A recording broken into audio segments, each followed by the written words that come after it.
उनको 15 लाख दिलवाना पड़ा। ये सब आंदोलन की याचिका में हुआ जब हम कोर्ट के सामने खड़े रहने लगे। अब समझिए कि न्याय अगर सत्य के ही रास्ते पर चल के मिलता है तो अन्याय भुगत कर भी हमको न्याय के और सत्य के रास्ते पर अहिंसा के साथ चलने के सिवाय दूसरा रास्ता नहीं होता। इतना झूठ करने वाले, इतना फर्जीवाड़ा करने वाले अब रजिस्ट्रार के सामने भी इन्होंने जो जवाब पेश किए हैं झूठे हैं। ये मैं आपको कहती हूं। एक रजिस्ट्रार तो कैंसर होकर बैठ गए। मैंने उनको कहा आप अगर श्रमिकों का साथ देते तो आपको कैंसर नहीं होता। आज नए रजिस्ट्रार आए, फोटो तो निकाला हमारे साथ खड़े रहकर, लेकिन सच्चाई के साथ नहीं दी है। झूठ बोल रहे हैं, लिख रहे हैं तो हमको भी छोड़ना नहीं है।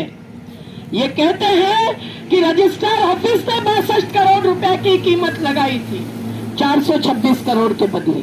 मतलब रजिस्ट्रार ऑफिस में भी भ्रष्टाचार है। 2018 में रजिस्ट्रार ऑफिस ने हमको पत्र दिया जब हमने उनसे करवा लिया एक बार वैल्यूएशन, तो 426 करोड़ तो इस प्रॉपर्टी की कीमत हाई कोर्ट में पेश की थी वेरिट ग्लोबल ने, जो उसके आधार पर लोन ले रहे थे बैंकों से। तो क्या वो झूठ होता है? हाई कोर्ट ने सच माना। और फिर रजिस्ट्रार ऑफिस ने हमको लिख के दिया कि 105 करोड़ तो कीमत है ही कम से कम। वो भी इतने कम क्यों हुई?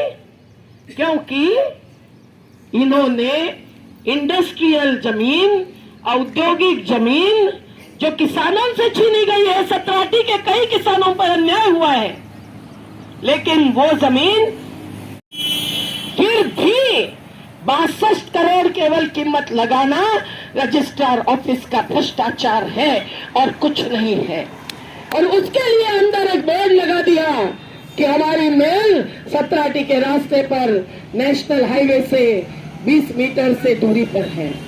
समझिए, हर एक में फर्जीवाड़ा है, हर एक उनका दावा झूठा है।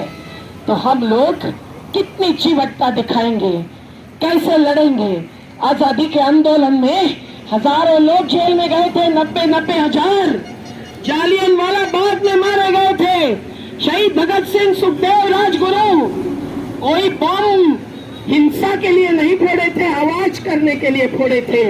पर माफी न मांगने वाले ऐसे शहीद और उनका जज्बा आज भी मुझे तो प्रेरणा देता है। अगर आपको भी प्रेरणा देता है तो हम लड़ेंगे, हम लड़ेंगे। हमें न्याय चाहिए, हमें न्याय चाहिए। सुप्रीम कोर्ट के कई सारे फैसले हैं जो हमारे पक्ष में हैं। श्रमिकों का सहभाग लेकर निर्णय होना होता है।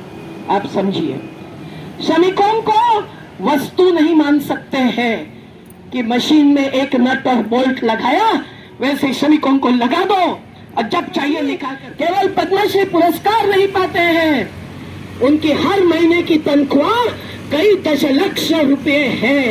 ये सिक्योरिटी गार्डों को भी मालूम होना चाहिए उनको कितना मिलता है ठेके पर। आप एक विकास पांडे का नाम लेते हैं। हमें विकास नहीं, हमें विनाश नहीं चाहिए। हमें विकास चाहिए पर विनाश नहीं चाहिए।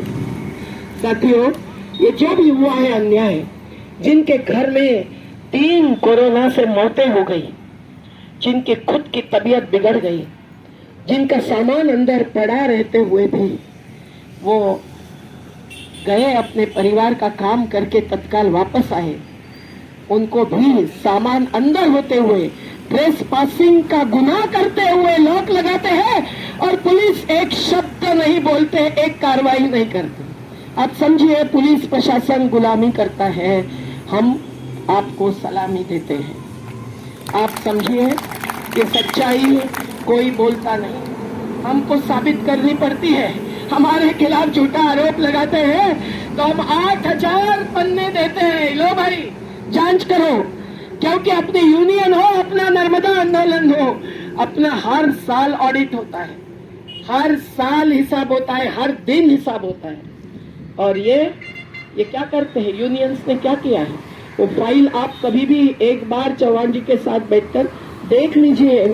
कि कैसे कैसे अक्षर, बच्चे भी ऐसे अक्षर नहीं निकालेंगे। ये पटेल साहब का बच्चा भी अच्छा लिखेगा मेरे ख्याल। कैसे लिखा होता है जो वो रजिस्ट्रार ऑफिस में देते हैं। पर रजिस्ट्रार ऑफिस कैसे चलता है? एक तो बात, धन्यवाद पाठक साहब कि आपने हमको मंजूरी दे दी, देनी पड़ी, क्योंकि हमारी सर्टिफिकेट, हमारा रजिस्ट्रेशन, हमारा पंजीयन पूरे भारत भर के लिए है। तो हम यहाँ कैसे नहीं चालू करते? एक एक क्षेत्र में, मुंबई में, महाराष्ट्र में हमने अपना न्याय लिया है। वो चाहे सफाई मजदूर हो, चाहे डालने की जरूरत है ही नहीं। अरे वाह, विवाद क्या होता है? ये औद्योगिक विवाद अधिनियम की धारा 2(क) में लिखा हुआ है। हम कोई कानून पढ़े बिना न कोई अर्जी लिखते हैं, न 50,000 परिवारों को पुनर्वास का हक ले सकते हैं। आप समझिए, हम ऐसे यूनियन के लोग नहीं हैं, और ऐसे यूनियन के लोग हैं जो कानूनी और सच्चाई की लड़ाई लड़ते हैं। इसलिए निमरानी और पीथमपुर के सभी इंडस्ट्रियलिस्ट और मराल वाले हमको धमकी देते हैं, पर हमसे डरते हैं। आप समझिए कि ये हकीकत है। और इसीलिए जब ऐसा सामना होता है, सत्य और असत्य के बीच का संघर्ष, तब जीवट सा बहुत ही मेहनत से कमाई करनी पड़ती है। आप सब लोग, महिलाएं जो पैर पोज बनाकर मुझे बेचने के लिए देती हैं, आप सब लोग जो मशीन पर 12 घंटे काम करते हैं, कोई रिक्शा चलाता है, कोई कुछ करता है, आपकी ताकत, आपकी जीवटता इनमें नहीं है।